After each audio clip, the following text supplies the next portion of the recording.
So today we're doing a test run. Well, we're going to do it for a couple of days of our new camper. It's a 22 Forest River Wildwood toy hauler. We got gator beans. Doesn't he kind of look a little angry from this angle? Looks pissed. And then we got Vulcan in the back. And then once we hook up the camper, we can get rid of all this junk in the back.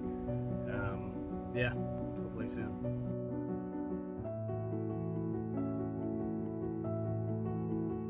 So we're all set up now, and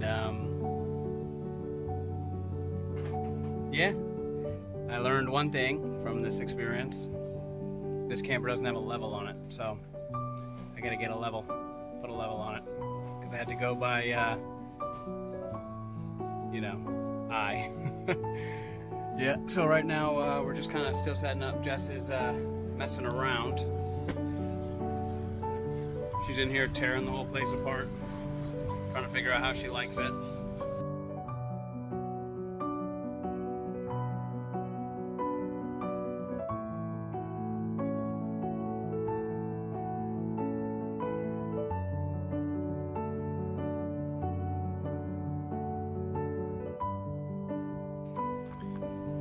We went out to a brewery. I'm gonna go ahead and put that somewhere on this video here.